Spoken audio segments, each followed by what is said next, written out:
it's 2:50 a.m. and we're bound to Singapore. So, kasama ko yung mga bata. Yan. So, ayun si inyong lingkod. So, flight namin is 5:50 a.m. So, check-in na kami. Haba ng pila. As always. So, tara. Grabe oh. Wala pang 3 a.m. Ang dami ng pasahero. As always, sepak.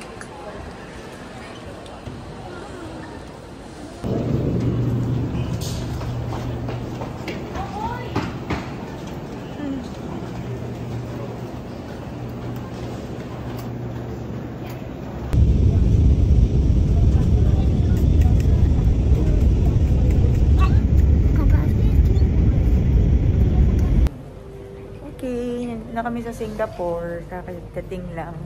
So lahat kami mga nakamask kasi sabi nga may COVID outbreak ngayon dito. Hindi mo outbreak? O hindi daw outbreak. Basta may COVID daw dito.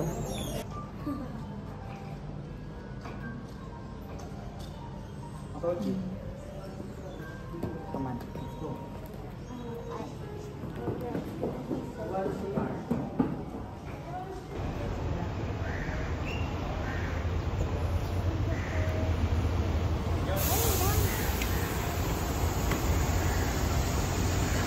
Today is the day na hahanapin na natin ang bike ni Boy Buntal. So excited na yan.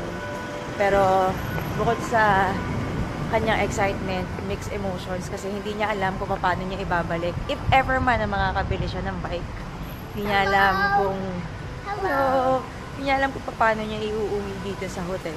At paano namin ibabalik papunta sa airport. So, tignan natin, kausapin natin. Baka naman pwedeng ipa-deliver nung bike shop. Hi! Hi there! So hot! Yeah, mainit na naman. Malayo-layo lakaran from the bus stop. 16 minutes na lakad. Pero syempre, gagawin na lahat para sa budol. May pa underpass. Di ba? Kasi kailangan namin tumawid sa kabilang street. So, okay. Dito tayo.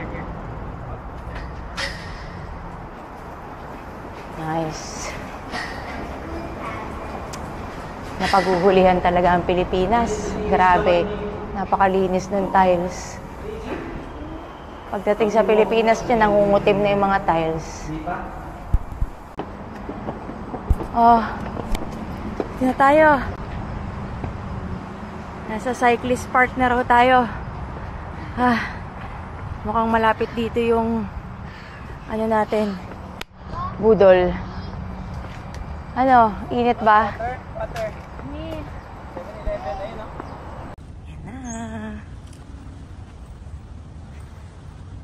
Pinuntahan namin dinayo pa talaga namin. Sobrang layo. Halos kulang-kulang 1 oras from our hotel.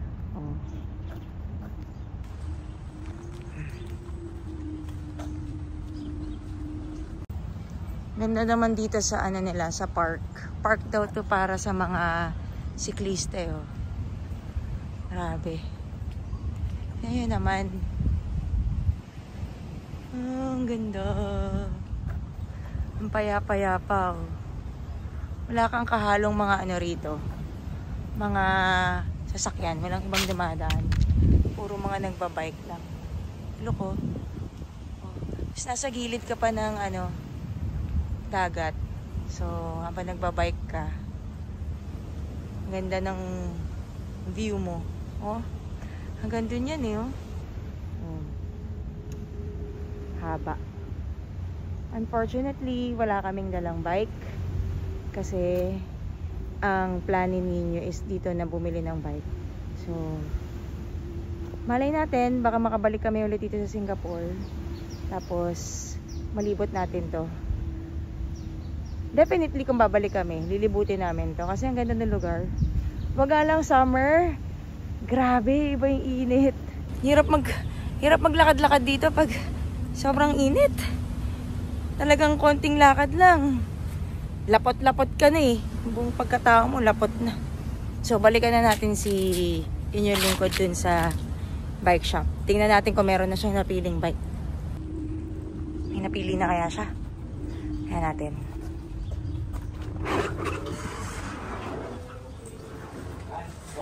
Grabe, tingnan mo naman oh.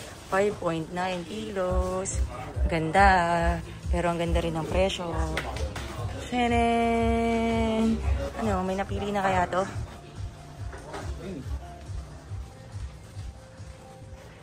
Na very basic. So, ang pinagpipilian ito. Ito. At saka ito. Pero parang mas napupusuan niya itong isa. So, ang pinaproblema na lang niya, paano niya iuuwi sa Pilipinas. Oh, di ba? 5.9 kilos. 5.9.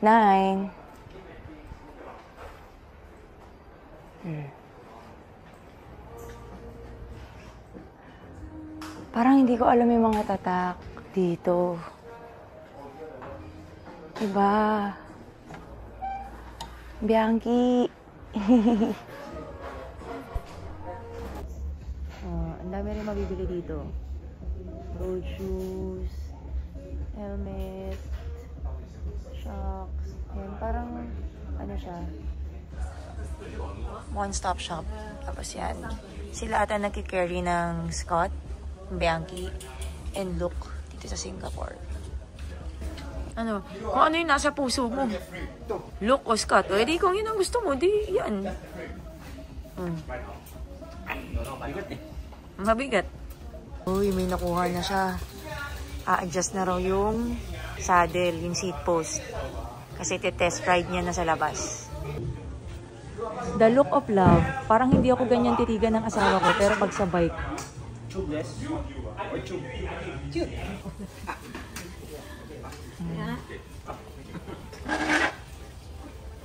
Ang ginagawa mo, para ka nangangabayo. Saddle adjustment to. Iyan o.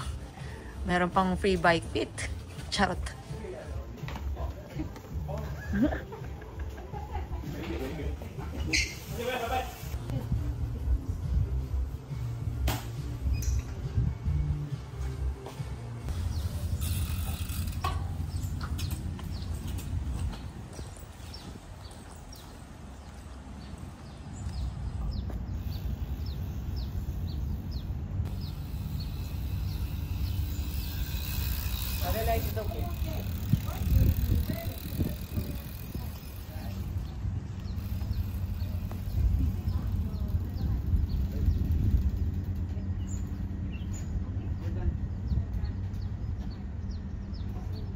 Bayaran na. Happy ka?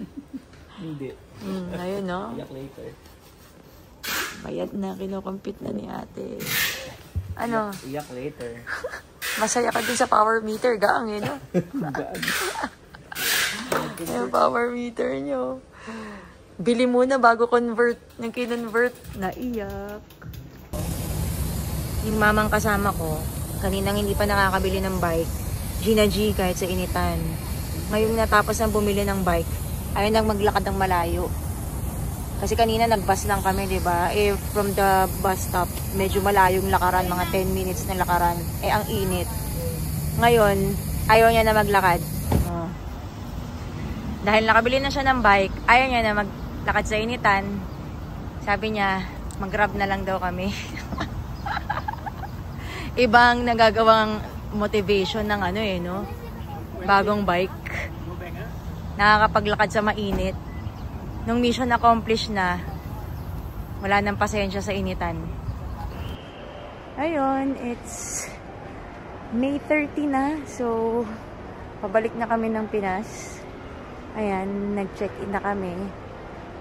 Medyo maaga kaming dumating kasi nga kain pa kami. Masakit na yung sikmura ko. Oh.